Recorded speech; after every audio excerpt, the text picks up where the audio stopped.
পৌরাণিক উপাখ্যান।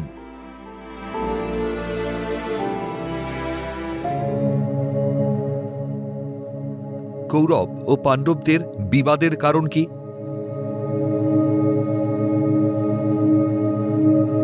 শান্তনুর কনিষ্ঠ পুত্র বিচিত্র বীর্যের মৃত্যু হয় নিঃসন্তান অবস্থায়। হস্তিনাপুর রাজাহীন দেখে রাজমাতা সত্যবতী তার জ্যেষ্ঠ পুত্র ব্যাসদেবকে আহ্বান করেন তার দুটি বিধবা পুত্রবধূ অম্বিকা ও অম্বালিকার গর্ভে নিয়োগ প্রথায় দুটি সন্তান উৎপন্ন করতে।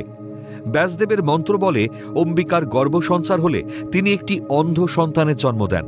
এই সন্তানের নাম হয় ধৃতরাষ্ট্র, যিনি একসঙ্গে একটি জাতি বা রাষ্ট্রকে ধারণ করেন। তিনি হলেন ধৃতরাষ্ট্র। ধৃতরাষ্ট্রের পুত্রদের বলা হয় কৌরব। একইভাবে ব্যাসদেবের মন্ত্র বলে অম্বালিকার গর্ভসঞ্চার হলে তিনি একটি পাণ্ডুবর্ণ সন্তানের জন্ম দেন। এই সন্তানের নাম হয় পাণ্ডু। পাণ্ডু নামের অর্থ ফ্যাকাশে। পাণ্ডুর পুত্রদের বলা হয় পাণ্ডব। বিরোধের মূল কারণ কি ছিল? পাণ্ডব ও কৌরব মহাভারতের দুই প্রধান গোষ্ঠী, আসলে একই কুরুবংশের সদস্য।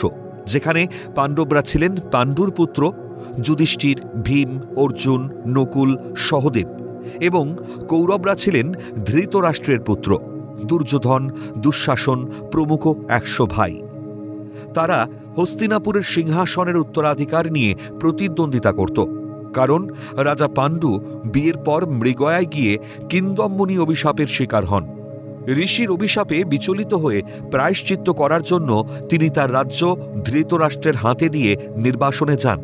যেহেতু পাণ্ডু সিংহাসন ত্যাগ করে ধৃতরাষ্ট্রকে ক্ষমতা হস্তান্তর করেছিলেন, সেহেতু সিংহাসনের ওপর কৌরবদের দাবি বেশি ছিল। আবার পাণ্ডব ও কৌরবদের বিরোধে ইন্ধন জুগিয়েছিল কৌরবদের মামা শকুনি। শকুনির প্ররোচনা এবং দুর্যোধনের সিংহাসনের প্রতি লোভ এই বিরোধকে আরও জোরালো করে তুলেছিল। শান্তির স্বার্থে এবং ভয়াবহ যুদ্ধ এড়াতে কৃষ্ণ প্রস্তাব করেছিলেন যে যদি হস্তিনাপুর পাণ্ডবদের ইন্দ্রপ্রস্থ, স্বর্ণপ্রস্থ, পানপ্রস্থ, ব্যাঘ্রপ্রস্থ এবং তিলপ্রস্থ নামক 5টি গ্রাম দিতে রাজি হয়, তাহলে পাণ্ডবরা সন্তুষ্ট হবে।